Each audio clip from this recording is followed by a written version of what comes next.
60 minutes business. Toute l'info éco et business à la mi-journée sur BFM Business. Bonjour Patrick Martin-Génier. Bonjour Arwan. Merci d'être avec nous en ce 31 décembre. Vous avez suivi de près, vous êtes rendu tellement disponible pour toutes les antennes de France, notamment BFM Business, pour commenter, suivre toutes ces questions autour du Brexit. Je rappelle que vous êtes enseignant à Sciences Po, spécialiste des questions européennes. Patrick Martin-Génier, ce soir à minuit, donc le Brexit met un terme à 47 années de participation du Royaume-Uni à l'Union européenne. On va revenir sur ce qui va changer dès demain. Mais d'abord, est-ce qu'on peut dire enfin s'il s'agit, oui ou non, finalement, d'un accord extraordinaire, d'un accord inespéré pour le Royaume-Uni?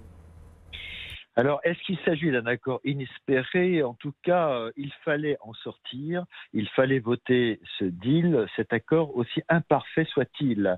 Alors, en effet, Boris Johnson crie victoire. Du côté de l'Union européenne, on dit qu'on a sauvegardé également les intérêts de l'Union européenne. De toute façon, l'opinion publique était majoritairement favorable à la ratification de cet accord. Et donc, on peut dire aujourd'hui qu'on va sauver les meubles, entre guillemets, c'est-à-dire que le 1er janvier, il ne devrait pas y avoir de graves incidents. Il n'en demeure pas moins que cet accord est largement imparfait. Et on l'a bien vu d'ailleurs dans ce bref débat de ratification devant le Parlement britannique, qui n'a duré pas plus que 14 heures, Chambre des communes et Chambre des lords réunis. Il y a effectivement des imperfections sur la pêche, sur l'accès dans le marché unique, mais également dans le contrôle des marchandises entre l'Angleterre et l'Irlande du Nord. Donc il fallait signer cet accord à tout prix et aussi imparfait soit-il, il a été signé. C'est une nouvelle étape en effet à compter du 1er janvier pour le Royaume-Uni et l'Union européenne. Un accord inédit, puisqu'il n'y a finalement pas de droit de douane ni de quota pour Londres, qui s'en réjouit. Pas de gagnant, pas de perdant, c'est un peu ce qu'on peut dire au bout du compte? Écoutez, dans un premier temps, quand on fait un compromis, je sais que certains ont dit, notamment Michel Barnier, que c'était perdant-perdant. Moi, j'ai envie de dire dans un premier temps que c'est gagnant-gagnant dans la mesure où, pour les citoyens de l'Union européenne, il n'y aura pas de changement majeur. Je pense aux Français qui veulent aller au Royaume-Uni, aux compatriotes français qui sont à Londres, au Royaume-Uni, plusieurs centaines de milliers qui étaient très inquiets. Et donc, il n'y aura pas de difficulté pour circuler. Ça ne pourra intervenir, cette difficulté, que dans les mois qui viennent, car comme vous savez, il faudra un passeport à compter du mois d'octobre, mais pour les salariés français qui voudront travailler au Royaume-Uni dans quelques mois, pour ceux qui souhaiteront s'installer au-delà de 3 mois, il faudra un titre de séjour salarié. Donc les changements vont intervenir peu à peu. Je dis qu'on sauvegarde les meubles, mais que c'est largement imparfait. On aura l'occasion d'y revenir d'ailleurs dans les mois qui viennent. Je vous rappellerai d'ailleurs que le Parlement européen n'a pas encore ratifié cet accord. Il ne le fera qu'au mois de février. Donc on aura le temps de voir les imperfections. Dans un premier temps, on va éviter les débordements, les goulets d'étranglement. Et donc c'est ça qui est important dès demain. Mais on verra que cet accord est imparfait et qu'il y aura de toute façon, on n'aura pas terminé de parler du Brexit dans les mois qui viennent, parce qu'il y aura certainement des imperfections et des difficultés politiques et très pratiques qui interviendront. Ouais, selon les estimations d'ailleurs, Patrick Martin-Génier, c'est un accord qui coûtera quand même 6 points de PIB au Royaume-Uni. Est-ce que le Royaume-Uni est prêt à ça? Préparé. Moi, personnellement, je pense que cet accord est imparfait et que donc les entreprises ne sont pas prêtes, notamment le patronat britannique, la Chambre de commerce franco-britannique a nettement rappelé à plusieurs reprises que les entreprises britanniques n'étaient pas prêtes à toute cette papasserie administrative, toutes les frontières, parce que évidemment, il n'y aura pas de tarifs, il n'y aura pas de taxes, à condition que les entreprises britanniques remplissent les conditions pour venir dans l'Union européenne. Ça veut dire qu'il va y avoir énormément de formulaires douaniers administratifs et ça très clairement le patronat britannique a dit qu'il n'était pas prêt.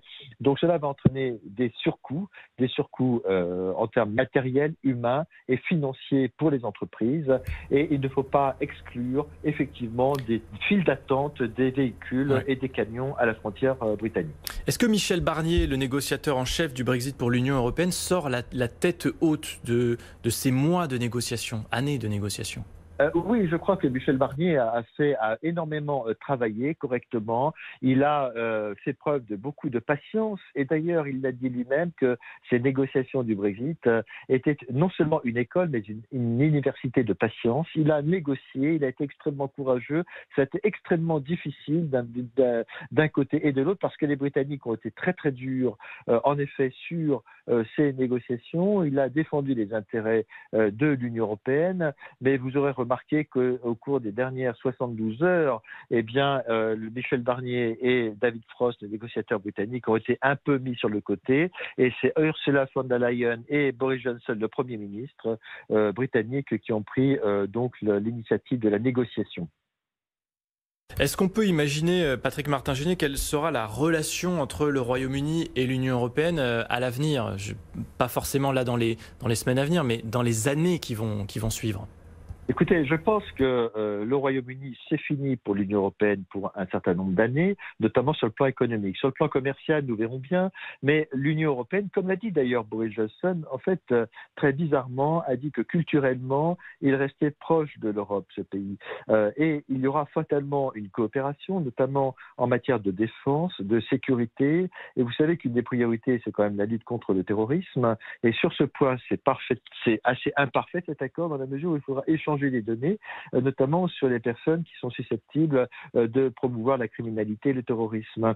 On va continuer également à coopérer sur le plan stratégique, militaire.